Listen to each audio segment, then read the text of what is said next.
20 years ago when my partner, Jim Andrews, and I staked a claim up north of here and started to work.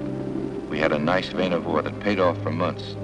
And things were looking good for us until the ore started to pinch off. And then one day it was gone. But we knew that a little deeper in, we'd strike it again, so we worked harder than ever. This blast should open up a new vein that'll make us forget all about the other. I had a few ideas and plans of my own, especially about the gold from the new vein. I'd worked hard on that mine, and this time I wanted it all for myself. I figured that if my partner was in the mine and the dynamite went off accidentally, I wouldn't have a partner anymore, and his share of the mine would be mine. Okay, Jim. Better check the connections on your end. Sure thing, Farrell. Jim went back into the tunnel to make a final inspection of the powder and electrical connections. That was just the way I'd planned it. So I had to work fast to get the detonator rigged. Then I waited until he got closer.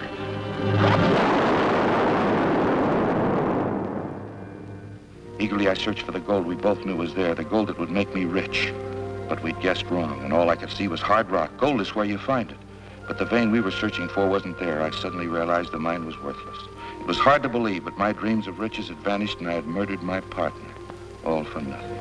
Suddenly, I saw him move. He was still alive. Jim. Farrell, you... No, it was an accident, Jim. Something happened to the wires, a short circuit. I'll get you some water. I have a baby daughter. Her mother's dead. My share of the gold I left for her in a trust fund in Grass Valley with an attorney named Jason Howley. Don't worry, Jim. I'll see that she gets the money. Thanks a lot, Farrell. I have a picture of her in my... A trust fund in Grass Valley. So that's what he'd been doing with his money, saving it for that kid of his while I was spending mine on fun and excitement at the gambling table. Well, you can't leave a dead partner for the coyotes and buzzards, or for the police either. So I decided that the mine would be a proper grave for Jim Andrews. And maybe Jim's accident was going to make me rich after all. $1 silver dated 1899. If it was going to bring me the same kind of luck it brought Jim, I didn't want it. So I gave it back to him. But the trust fund was something else. Just like he had told me, the picture of the baby was there in his wallet along with his other personal papers.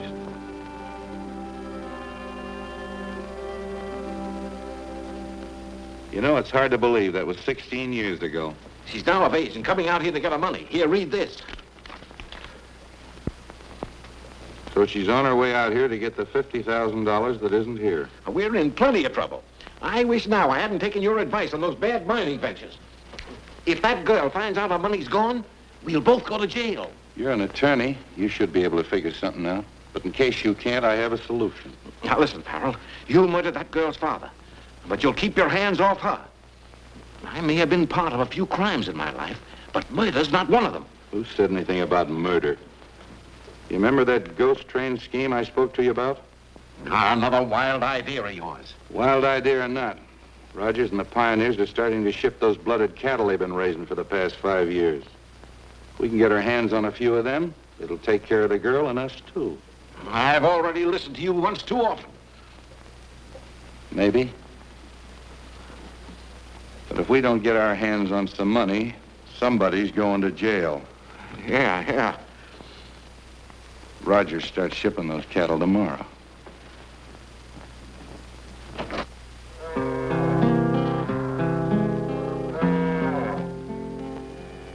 There'll be a full moon tonight, shining big and bright over Nevada, and the stars up in the sky will be winking as they fly over Nevada.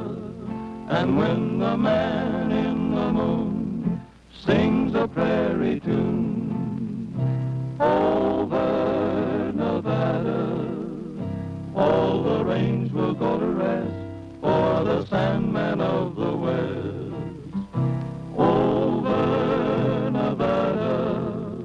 And when the daylight breaks, the world awakes, the sun, he says, tells the sleepy moon, I'll see you soon. Then he smiles to us below. I feel that heaven has blessed this part of the West. Over Nevada, though it's just a cowboy sky, let me go there by and by. Over Nevada, my home. Over Nevada, my home.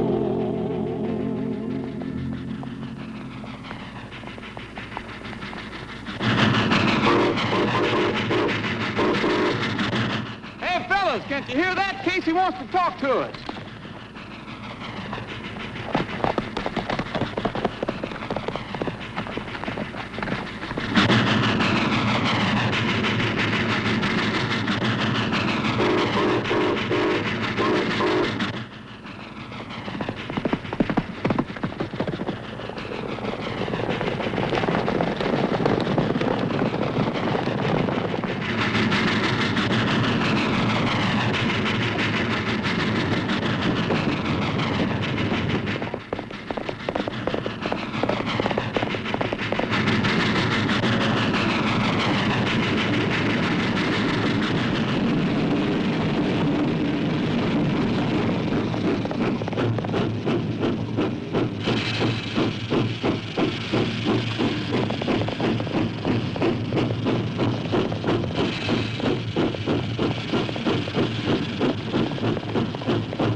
It's a good thing I'm not. I'd hate to try to get tough with you.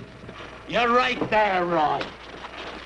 I'm rough, tough, and mean, and I've got some of the finest cattle shipped out of here in 20 years with me. We're glad you think so, Casey. That new-blooded stock of yours is going to make you boys rich. Jenks at the hardware store said that your new bit was ready for you. I figured that I'd pick you up along in here somewhere. We can hear that whistle of yours a long ways off. Ha-ha, you rascal. You're a sugar you after, and you know where I keep it, too, don't you? Yeah. There's those 2 saddle strings you wanted. They're the best I could get. Well, thanks a lot. How much I owe you? Forget it. You owe me just 1 good song and about 10 choruses. Come on now, just once for old time's sake. On the big rock candy mountain. That's it. Oh, say, I've got to be going. Well, thanks a lot, Casey, and take it easy. Don't worry. I've got a long, slow run through the hills tonight. Now, you give those cattle a good ride, they're going to pay off the mortgage on the old homestead. That'll be the first folding money we've had in 5 years. You can be sure that old Casey will take better care of them than their own mothers.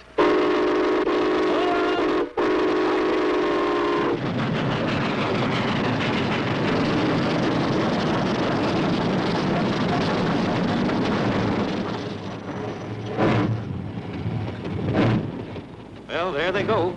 Take a look at them, ain't they, Buttes? Sure are. 5 years of hard work, and now it's finally going to pay off. Yeah.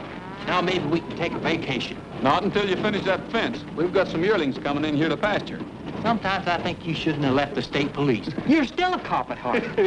If somebody wasn't a cop around here, we wouldn't be getting that nice big fat check Casey will bring back to us. Oh, the check. Oh, goodbye, baby. Be good.